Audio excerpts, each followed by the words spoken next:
In this video, we're going to talk about body cavities and serous membranes. A cavity in the human body is an open area in which you can find organs. There are two major body cavities of the human body.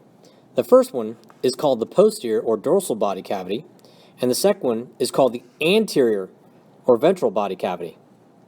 And each of these cavities can be further subdivided. Looking at the posterior cavity has two subdivisions: the cranial cavity and the vertebral canal. Next, the anterior cavity has three subdivisions. The first subdivision is the thoracic cavity. The second subdivision is the abdominal cavity, and the third subdivision is the pelvic cavity. Sometimes the abdominal cavity and the pelvic cavity are combined and referred to as the abdominal pelvic cavity. Next, we're going to take a look at the anterior cavity from an anterior view. Remember, the anterior cavity is made up of the thoracic cavity and the abdominal pelvic cavity. The thoracic cavity has three subdivisions. The first is the mediastinum. The mediastinum is where you find respiratory passageways and the heart. The second cavity is called the pericardial cavity. The pericardial cavity is where you'll find the heart. And the third cavity is called the pleural cavity. And the pleural cavity is where you'll find the lungs. And finally, as mentioned previously, the abdominal pelvic cavity has two subdivisions. The first subdivision is the abdominal cavity, and the second subdivision is the pelvic cavity.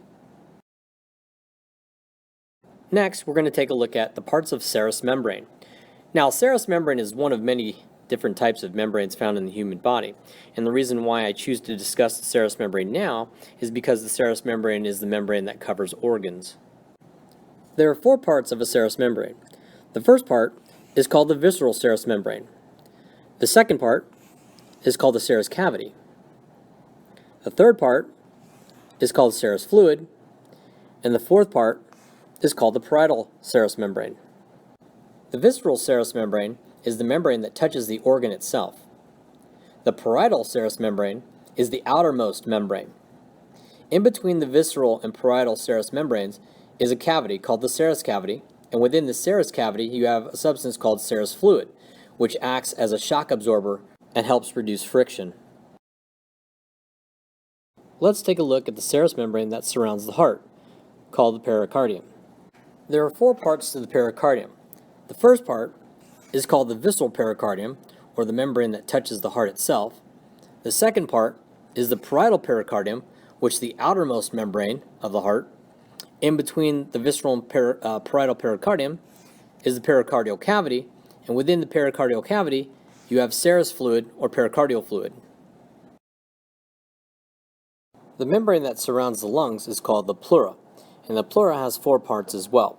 The first part is called the visceral pleura, and this is the membrane that attaches directly to the lungs. The second part is called the parietal pleura, and this is the outermost membrane. In between the visceral pleura and parietal pleura is a space called the pleural cavity, and within the pleural cavity you have pleural fluid. The serous membrane that surrounds abdominal pelvic organs is called the peritoneum, and the peritoneum has four parts. The first part is called the visceral peritoneum, which is the membrane that attaches directly to the abdominal pelvic organs. You have the parietal peritoneum, which is the outermost membrane, and in between the visceral and parietal peritoneum you have the peritoneal cavity, and within the peritoneal cavity you have serous fluid or peritoneal fluid.